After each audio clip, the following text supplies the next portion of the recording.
Good morning everyone, welcome back to आपकी class coaching centre. तो आज के क्लास में हम देखेंगे कि सामूहिक मांग क्या होते हैं, अर्थव्यवस्था में बंद अर्थव्यवस्था क्या होती है, इन सभी चीज़ के बारे में विस्तृत से जानकारी लेंगे और आपको सभी बहुत ही अच्छे तरह से समझाएंगे। क्योंकि एग्जाम में ये पूछे जाते हैं कि बंद अर्थव्यवस्था क्या है, कि खुली अर्थव्यवस्था में सामूहिक मांग क्या है, निर्यात क्या है, शुद्ध निर्यात क्या है, इन सभी उपभोग प्रवृत्ति, ये सभी क्वेश्चन एग्जाम में पूछे जाते हैं। यदि आप वीडियो के अंत तक बने रहें तो आपके बहुत ही अच्छे तरीके से समझ में आएंगे और आपको बहुत ही अच्छे अच्छे चीज़ों सीखने के लिए भी मिलेंगे, नए नए चीज़। तो आप यदि वीडियो के अंत तक बने रहते हैं तो आप इस सभी की आपको जानकारी मिलेंगे, और नहीं बने रहते हैं तो फिर आपके क्या हो सकते हैं, ये सारे एग्ज़ाम में आएंगे तो छूट भी सकते हैं। यह आपके ऊपर निर्भर करता है कि आप क्या करना चाहते हैं और क्या करना नहीं चाहते हैं। ठीक है, तो फिर हम अपने क्लास को स्टार्ट करते हैं, ज़्यादा हम बकवासबाजी नहीं करते हैं।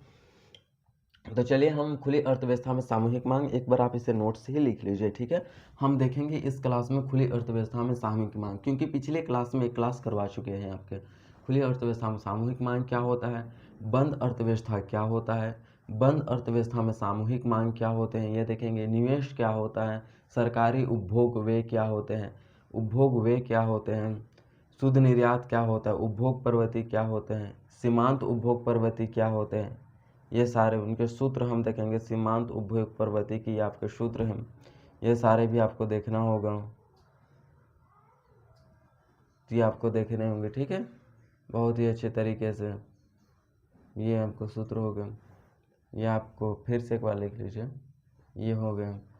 ये दो दो नंबर के क्वेश्चन है पूछने वाले, ये 3 नंबर के हैं। बंद अर्थव्यवस्था में सामूहिक मांग, ये भी काफ़ी ज़्यादा पूछे जाते हैं। तो इतने टॉपिक्स इस क्लास में देखेंगे। तो चलिए आप कहीं भागिएगा मत, नहीं तो फिर प्रॉब्लम हो जाएगा। ठीक है, तो चलिए तो अपने क्लास स्टार्ट करते हैं। तो आप क्या सभी समझने के लिए तैयार हैं, या तो फिर आप अपने कॉपी वॉपी पेन वून खोल के बैठ सकते हैं। तो सबसे पहले हम देखते हैं कि खुली अर्थव्यवस्था में सामूहिक मांग क्या होता है। हम खुली अर्थव्यवस्था में, खुली अर्थव्यवस्था में आपका टॉपिक होगा खुली अर्थव्यवस्था, खुली अर्थव्यवस्था में सामूहिक मांग, सामूहिक मांग। तो खुली अर्थव्यवस्था में सामूहिक मांग को जानना है तो पहले हम जानेंगे कि खुली अर्थव्यवस्था क्या होते हैं। जब दो देशों के मध्य आयात और निर्यात स्वतंत्र रूप से, स्वैच्छिक रूप से होता है तो वह खुली अर्थव्यवस्था होता है। खुली अर्थव्यवस्था में दोनों देशों में आयात निर्यात मतलब वस्तुओं और सेवाओं का व्यापार किया जाता है, वह हमारा खुली अर्थव्यवस्था होता है। खुली अर्थव्यवस्था में हम सामूहिक मांग को यदि देखें तो खुली अर्थव्यवस्था में सामूहिक मांग आपको देखना है तो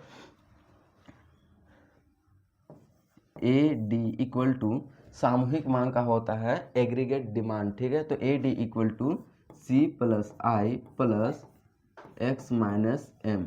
एक्स माइनस एम ही क्या होते हैं, अब खुली अर्थव्यवस्था में सामूहिक मांग होता है। सामूहिक मांग को इंग्लिश में कहते हैं एग्रीगेट डिमांड। इसी के लिए ए डी इक्वल टू सी, सी आपका क्या है, तो सी आपका उपभोग है, कंज्यूम है, और आई क्या है, निवेश है, और एक्स क्या है, तो एक्स आपको याद रखना है, एक्स मतलब एक्सपोर्ट यानी कि निर्यात, और एम क्या है, इंपोर्ट यानी कि आयात। तो इसी को हम क्या कहते हैं, खुली अर्थव्यवस्था में सामूहिक मांग।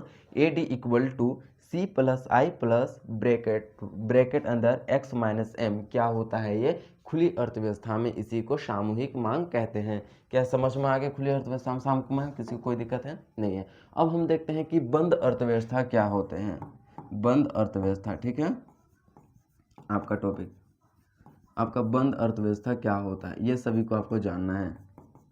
तो बंद अर्थव्यवस्था, खुली अर्थव्यवस्था, दो देशों के बीच स्वतंत्र रूप से आयात और निर्यात होता है तो वो हमारा खुली अर्थव्यवस्था होता है। लेकिन दो देशों के मध्य आयात और निर्यात ही ना हो तो वह बंद अर्थव्यवस्था होता है। जैसे कि भारत, आप जानते हैं कि भारत हमारा देश है। यदि भारत ना तो अपने वस्तुओं को दूसरे देश में निर्यात करता हो, ना ही कोई भी वस्तु दूसरे देश से मंगाता हो, तो वह हमारे देश की कैसी अर्थव्यवस्था हो जाएगी, वह बंद अर्थव्यवस्था हो जाएगा। जैसे कि यूएसए, तो यूएसए क्या है कि ना तो यूएसए को अपना सामान बेचेगा और ना ही यूएसए से कुछ सामान लाएगा, ना तो आयात करेगा, आयात मंगाएगा, ना तो निर्यात करेगा, ना ही बेचेगा और ना ही खरीदेगा। तो ऐसी अर्थव्यवस्था बंद अर्थव्यवस्था कहलाती है, जो कि अभी तक लगभग कोई भी देश की अर्थव्यवस्था बंद अर्थव्यवस्था नहीं है, क्लोज इकोनॉमी नहीं है। तो बंद अर्थव्यवस्था में आयात निर्यात नहीं होते हैं, ना तो वस्तु को बेचा बेची नहीं किया जाता है। अपने देश में बना, अपने देश में ही बेचो, अपने देश में ही सभी कुछ करो, तो हमारा बंद अर्थव्यवस्था हो जाता है, कि जो कि लगभग अभी किसी भी देश की अर्थव्यवस्था बंद अर्थव्यवस्था नहीं है, क्लोज इकोनॉमी नहीं है। आपको ये समझना है। तो आपको देखना है कि बंद अर्थव्यवस्था में सामूहिक मांग क्या होते हैं, क्लोज इकोनॉमिक में एग्रीगेट डिमांड अथवा सामूहिक मांग हम देखते हैं। तो बंद अर्थव्यवस्था में और एक जोड़ दीजिएगा, सामूहिक मांग क्या होते हैं। बंद अर्थव्यवस्था में सामूहिक मांग क्या होते हैं, ठीक है। बंद अर्थव्यवस्था में सामूहिक मांग, सामूहिक मांग, बंद अर्थव्यवस्था में यदि आप सामूहिक मांग जोड़ दीजिएगा तो आपका सामूहिक मांग का फॉर्मूला क्या होता है, मतलब क्या कहते हैं, एग्रीगेट डिमांड कहते हैं, इंग्लिश में डिमांड कहते हैं कि नहीं। तो इसे हम क्या करेंगे, एडी यानी कि एग्रीगेट डिमांड क्या हो गया, सामूहिक मांग, इक्वल टू सी प्लस आई, ये क्या हो जाते हैं, हमारे बंद अर्थव्यवस्था होता है। बंद अर्थव्यवस्था में हम इसी के लिए x माइनस एम को नहीं रखते हैं, क्योंकि ये हम आयात और निर्यात बंद अर्थव्यवस्था में नहीं करते हैं। इसी के लिए हम, यदि हमें खुली अर्थव्यवस्था रहना है सामूहिक मांग, तो हम पूरा लिखेंगे, लेकिन बंद अर्थव्यवस्था रहेगा तो इसमें हम क्या कर देंगे, इसको हटा देंगे, अर्थात हम ना तो एक्सपोर्ट करेंगे ना तो इंपोर्ट करेंगे, वह हमारा बंद अर्थव्यवस्था हो जाता है। क्या आप सभी को समझ में आए बंद अर्थव्यवस्था क्या होते हैं। तो ये आपको समझ में आ रहा है तो आप बहुत ही थम्स अप भेज सकते हैं कि अच्छे कर सकते हैं। आपको अच्छे तरीके से समझ आ रहे हैं तो वीडियो को लाइक कर सकते हैं, सब्सक्राइब कर सकते हैं, अपने दोस्तों के पास शेयर कर सकते हैं, ताकि वो लोगों को भी ये सारी चीज़ें पता रहे, ठीक है। तो फिर हम आगे के चलते हैं, आगे की तरफ बढ़ते हैं, ठीक है। तो फिर हम खुली अर्थव्यवस्था बंद अर्थव्यवस्था हम देख लिए। अब हम देखते हैं कि निवेश क्या होते हैं। ये छोटे छोटे होते हैं, ठीक है। तो ये सारे छोटे छोटे चीज़ को खुदरा है, ये सब निपटा लेते हैं। निवेश मतलब आय। सार्वजनिक व्यय क्या होता है, सार्वजनिक व्यय क्या होता है, सार्वजनिक व्यय जिसे हम क्या कहते हैं, जी कहते हैं। ये छोटे छोटे चीज़ें, ये सभी को निपटा लेना है। उपभोग व्यय, उपभोग व्यय, उपभोग व्यय क्या होता है, यानी कि सी, ठीक है, कंज्यूम, इसको भी निपटा लेंगे। और एक होगा शुद्ध निर्यात, पिछले क्लास में ही बता चुके हैं, लेकिन फिर भी और एक बार हम इसे बता देंगे। शुद्ध निर्यात क्या होते हैं, x माइनस एम, ये क्या होता है। ये चारों चीज़ के बारे में आपको बहुत ही अच्छे तरीके से समझना है कि क्या क्या होते हैं। जो नहीं भी समझे हैं वो भी समझ जाएंगे, और जो समझे हैं उनके लिए कोई बात नहीं, ठीक है। तो हम निवेश क्या होता है, किसी भी चीज़ में हम पैसा लगाते हैं वो हमारा निवेश हो गया। सभी व्यक्ति का निवेश करने का तरीका अलग होता है, अलग चीज़ों में निवेश करते हैं। जैसे कि मैं हो गया कोई व्यापार में निवेश करता हूँ, आप हो गए आप कृषि में निवेश करते हैं, या तो फिर अन्य चीज़ों में निवेश करते हैं। तो निवेश करने का तरीका अलग हो सकते हैं, अलग अलग चीज़ों में आप निवेश कर सकते हैं। लेकिन आई किसी भी चीज़ में आप पैसा लगा दिए तो वह निवेश कहलाया। चाहे वह आप अदर्स चीज़ में लगाएं, कोई फ़र्क नहीं। आप फार्म में लगाएं उससे मतलब नहीं है, आप कृषि में लगाएं उससे मतलब नहीं है, आप कहाँ पे लगाएं, आप कोई व्यापार दुकान खोलते हैं उससे मतलब नहीं है, आप गाड़ी दुकान खोलते हैं उससे मतलब नहीं है, बल्कि आप पैसा लगाएं यानी कि निवेश किए तो वो हमारा क्या हो जाता है, आय हो जाता है। क्या होता है, इन्वेस्टमेंट। इन्वेस्टमेंट, निवेश को विनियोग भी कहा जाता है, ठीक है। आप घबराइएगा मत, इसी को देखें, विनियोग। तो विनियोग को ही क्या कहते हैं, निवेश कहते हैं। विनियोग और निवेश ये दोनों एक है, इन्वेस्टमेंट, समझ में आ गया। अब हम देखते हैं कि सार्वजनिक व्यय यानी कि गवर्नमेंट, गवर्नमेंट क्या होता है, सार्वजनिक व्यय। सार्वजनिक व्यय, व्यय नहीं लिखे हैं, ठीक है। तो सार्वजनिक व्यय, सबके पीछे व्यय लगाइएगा, सार्वजनिक व्यय। व्यय मतलब क्या होता है, खर्च होता है, यानी कि व्यय मतलब अब खर्च कर दिए, पैसा खर्च कर दिए, व्यय। व्यय एक शाब्दिक अर्थ है जिसे इकोनॉमिक्स के भाषा आपको समझने हैं। तो व्यय का मतलब खर्च होता है। तो सार्वजनिक व्यय क्या होता है, तो सार्वजनिक चीजों में की गई खर्चा को ही हम क्या कहते हैं, सार्वजनिक व्यय कहते हैं, ठीक है। सार्वजनिक चीज में जैसे कि रोड बनाने में सरकार कर रही है तो वह सार्वजनिक व्यय है, यानी कि सभी के लिए है, उन चीजों में खर्चा कर रही है तो सार्वजनिक हो गया। कोई शमशान घाट बना दे, शमशान घाट किसी एक चीज़ के लिए तो नहीं होते ना, सभी के लिए सरकार देते हैं, गवर्नमेंट्स होते हैं। कोई अपना ज़मीन तो नहीं देता है शमशान घाट बनाने के लिए, अधिकतर अगर कोई भी हो गए तो बहुत सारे नहीं ये देते हैं। तो वो क्या हो गया, एक तरह से आपके, तो वो एक तरह से गवर्नमेंट्स को हो गए। तो गवर्नमेंट यानी कि क्या यहाँ पे आ जाएगा, सार्वजनिक। और सार्वजनिक व्यय क्या कहता है, यदि कोई भी व्यक्ति, सरकार सभी के लोगों के लिए, सभी के हित के लोगों के लिए, सभी के लोगों के भलाई के लिए यदि वो पैसा खर्च करती है तो वो सार्वजनिक व्यय के अंतर्गत आता है। तो सार्वजनिक व्यय का मतलब होता है सार्वजनिक चीज़ों में पैसा खर्च करना, जैसे कि सड़क हो गया, शमशान घाट हो गया, खेल का मैदान हो गया, किसी एक के लिए नहीं होते, सभी के लिए होते हैं। खेल का मैदान हो गया, ये हो गए सड़क, शमशान घाट, खेल का मैदान हो गया। अब देखिएगा बड़े बड़े पुल्स जो बनाते हैं, पुल, ठीक है, ब्रिज, वो भी सभी के लिए होते हैं, किसी एक के लिए नहीं होता है। पर्यटन स्थल सभी के लिए होते हैं, एक के लिए नहीं होता है, सभी के देखने के लिए जाता है। किन्हीं किन्हीं का प्राइवेट्स होता है, किन्हीं किन्हीं का गवर्नमेंट्स भी होते हैं। तो वो सार्वजनिक वे होता है कि सरकार जब सबके लिए भलाई के लिए जब पैसा खर्च करती है तो हमारा सार्वजनिक व्यय के अंतर्गत आ जाता है। और एक होता है उपभोग। उपभोग मतलब कंज्यूम, ठीक है, उपभोग मतलब कंज्यूम, कंज्यूम मतलब यूज़ करना। किसी भी चीज़ का हम यूज़ कर रहे हैं वो उपभोग हो गया। पेन का यूज़ कर रहे हैं तो पेन का उपयोग कर रहे हैं। खाना खा रहे हैं तो हम क्या कर रहे हैं, भोजन का उपयोग कर रहे हैं, तो वह उपभोग हो गया। उपभोग मतलब उपयोग, यूज़। जिस चीज़ का हम यूज़ कर रहे हैं, हम उसको इस्तेमाल कर रहे हैं, वही हमारा क्या हो गया, उपभोग कहला। उपभोग वे, और वे का मतलब क्या हो गया, खर्च, और उपभोग का मतलब हो गया इस्तेमाल। तो जब हम अपने शारीरिक साफ सफाई से लेकर अपने चीज़ों की पूर्ति के लिए, अपनी आवश्यक चीज़ों की पूर्ति के लिए हम किसी भी वस्तु सेवाओं का जब हम यूज़ करते हैं तो वो हमारे क्या हो जाता है, उपभोग वे कहलाता है, जिसे इंग्लिश में सी कहते हैं, कंज्यूम, इसे दर्शाया जाता है, COSUME, कंज्यूम। ये आपको याद रखने। आपको ये भी पता रहना चाहिए कि शुद्ध निर्यात क्या है, X-M। जब आयात और निर्यात में के बीच के अंतर को ही शुद्ध निर्यात कहते हैं। आयात और निर्यात के बीच के अंतर को क्या कहा जाता है, शुद्ध निर्यात। जैसे कि मेरा x क्या है, निर्यात है, हम 50 kg हम चावल भेजे, निर्यात किए, और m मतलब इम्पोर्ट, ये माइनस है, m मतलब इम्पोर्ट, हम 25 kg क्या चावल मंगाए, तो कितना kg बेचे, 50 kg, मंगाए कितना kg, 25 kg, तो हमें फायदा कितना हुआ, तो हमें जो प्रॉफिट होते हैं, यानी कि प्रॉफिट जो होते हैं, प्रॉफिट जो होते हैं वो कितना होता है, 25 kg का प्रॉफिट होता है। क्यों, क्योंकि हम 50 kg बेचे और 25 kg हम मंगाए, तो 25 kg जो हमें मिला वो प्रॉफिट है, और यही हमारा शुद्ध निर्यात होता है। अर्थात हम कह सकते हैं आयात और निर्यात के अंतर को ही हम शुद्ध निर्यात कहते हैं। यह समझ में आ गया? तो चलिए हम आगे बढ़ते हैं। किसी को समझ, कोई डाउट्स, एनी डाउट्स तो कमेंट्स कर सकते हैं। डाउट्स नहीं है तो चलिए हम आगे चलते हैं। आगे हम देखेंगे कि उपभोग प्रवृत्ति क्या होते हैं। दो हैं आपको, उपभोग प्रवृत्ति, उपभोग प्रवृत्ति, उपभोग प्रवृत्ति, और एक हो गया आपका सीमांत उपभोग प्रवृत्ति, सीमांत उपभोग प्रवृत्ति। ये दोनों क्या होते हैं, ये दोनों को समझना है। उपभोग प्रवृत्ति क्या होता है, देखिए, जैसे जैसे आय बढ़ेगा, जैसे जैसे हम लोगों के पास पैसा अधिक आता है, हमारा इस्तेमाल यानी कि यूज करने की चीज़ भी अधिक हो जाते हैं।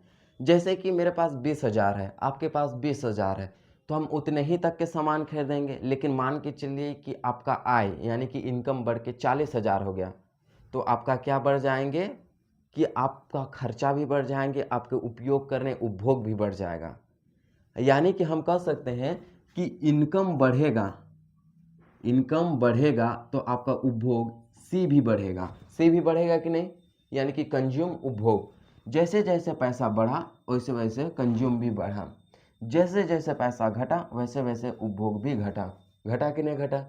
तो इन्हीं आय के स्तर यानी कि इनकम के स्तर और उपभोग के स्तर यानी कि कंज्यूम के स्तर, आय के स्तर और उपभोग के स्तर के बीच के जो संबंध को जो दर्शाता है उन्हें ही उपभोग प्रवृत्ति कहते हैं।